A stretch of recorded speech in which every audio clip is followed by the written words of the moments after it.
The Munchies Show. Woo. The 95th Annual Academy Awards are coming up, and you can practically feel the magic in the air.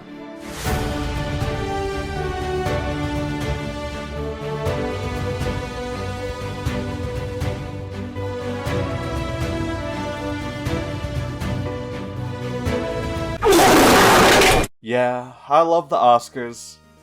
But only when I'm not too busy hating the Oscars. Every year I make an effort to watch all of the movies that got nominated. I have no idea why. Maybe it's my last standing connection to the world around me. Maybe I'm padding my Letterboxd stats to the collective indifference of my friends. Or maybe I just enjoy finding new movies to appreciate. No matter what the deep-seated traumatic reasoning is for this, I know one thing for sure. The Academy loves nominating boring shit. So I suffer through some of the most painfully average movies of the year in a pathetic, desperate attempt to have something to say about the winners. And then I don't say much about the winners at all. I don't give a shit. It doesn't really sound like I love the Oscars. Well, what I love about this award season is that sometimes they nominate some really funny movies. Not funny in the haha Freddy got fingered kind of way. Funny in the Suicide Squad kind of way. Oh hi Suicide Squad, what are you doing here? Costume design, huh? Good luck buddy, I'm sure you'll knock 'em dead. And then it fucking wins the award. Suicide Squad. Those funny nominations bring light to my life. It makes you wonder how something like that slips through the cracks and then wins. If all the nominations were either funny or legitimately great movies, this watching spree wouldn't be so bad, but it's the mediocre, Oscar bait movies that I just hate. What is Oscar bait? Well, according to the first line on Wikipedia, Oscar bait is a term used in the film community for movies that appear to have been produced for the sole purpose of earning nominations for Academy Awards, or Oscars, as they are commonly known. So it's subjective? I don't think so. I think there's a surefire way to diagnose a movie with being Oscar bait. And I'll break this up into a few glorious parts. Movies released theatrically towards the end of the year are more likely to be watched by Academy voters. A majority of these voters are 74 years old and still getting used to the invention of television, so to appeal to this chunk of fur coat wearing socialites, studios saved the wide release of these movies for November or December. If I were to guess, this is the real reason why it's a requirement for nominated movies to have a theatrical release, even if they're released by a company like Netflix or Apple. This is a huge inconvenience to the movie-watching public because they're releasing these movies at the coldest time of the year, and they almost always bomb so you can't even rely on the body heat of other patrons to keep you warm. Keeping these movies fresh on the dementia-infested voters' minds as close to the voting date as possible is a proven way to get your movie nominated. What makes a good performance? Crying your face off like a fucking child. This one's aimed more at the ladies, because if the Academy voters know anything, they sure know that women can get awfully emotional. So the music starts swelling. Let's say there was just a fetus POV shot, and Ana de Armas takes a tumble onto her tummy. It's a very traumatic moment for any mother to lose a child, but it kind of loses its punch when you do it 3 fucking times. Maybe after a few... Hi, Daddy. Where'd you go to? You're gonna feel like crying. It's understandable. So, cue the waterworks. And that's how you get a fetish movie an Oscar nomination.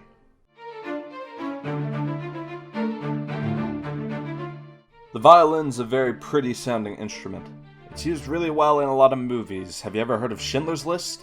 It had a great theme.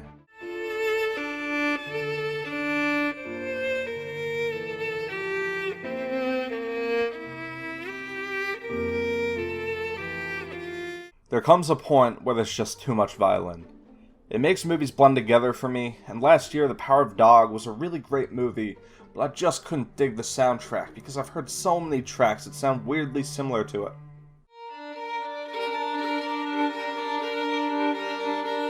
This is coming across like I have a bias against the violin. In every movie ever made, the same complaint could be brought up against the piano or the guitar. I just don't have enough room in my heart for a bias against an instrument. As for generic soundtracks, I'm not quite sure how to articulate this because I've never been a music person, but I want you to close your eyes and picture what movie you think this score belongs to.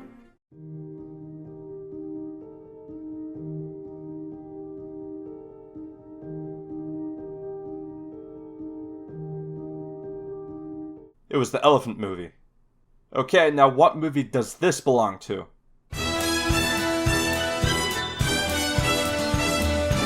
You knew damn well that was from Ice Age. I know nobody saw the fucking Elephant movie, but at the same time, you have to admit the Ice Age one had so much more personality, and the Elephant one just sounded generic as fuck. You're the best friend that I've ever had. Kinda tying in with the last point, John Williams has created some of the most iconic soundtracks of all time. He did Star Wars, Jurassic Park, Jaws, E.T., Indiana Jones, Home Alone, and you immediately heard a track from every single one of those movies, regardless of when you saw them last. This year, John Williams is 90 years old, and is nominated again for The Fabelmans, the most average movie in the universe.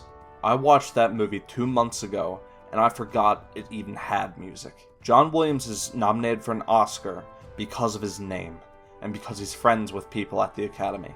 That is the only reason why he's nominated for an Oscar for this movie. That's exactly why Spielberg is nominated for Best Director, and why the movie is up for Best Picture. This year there were 3 big movies that were just about the appreciation or creation of movies. You've got The Fabelmans, Babylon, and Empire of Light. This weird trend has been successful at getting Best Picture nods in the past, with movies like La La Land, so of course Damien Chazelle decided to give another chance with Babylon, but forgot to cut the movie. As for Empire of Light, I haven't seen it yet, but just looking at it, it seems painfully mediocre. Of course, the campaigns for Empire and Babylon weren't exactly as successful as the studios wanted them to be, but they still got some pity points. Now for movies based on real people, actors and actresses are given a solid opportunity to give a great performance, as long as they're able to mimic how a real-life figure looks and acts. Sometimes only one of the two is good enough. Sometimes a single great performance is enough to elevate an entire movie to earn it a Best Picture nod. You can dislike bomb my video all you want, but Elvis is a really bad movie with a really great performance. Austin Butler carries this movie on his back, while literally every other performance tries to drag it down into the depths of hell. Now that's a winter wonderland. I mentioned Suicide Squad earlier, a movie notorious for editing that made it feel like a trailer, and Elvis has the same problem, but it's worse. And it's nominated for Best Editing.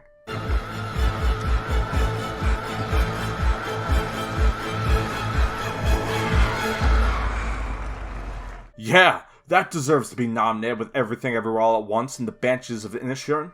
Elvis sucks, and Austin Butler won't change my mind. Not even with those dreamy eyes and that bad boy charm.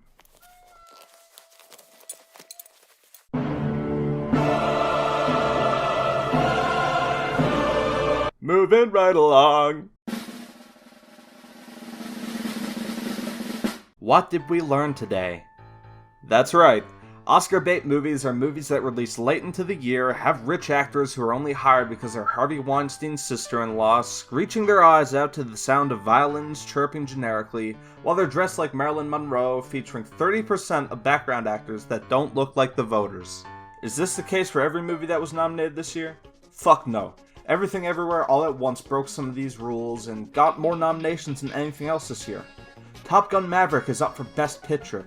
That is so sick.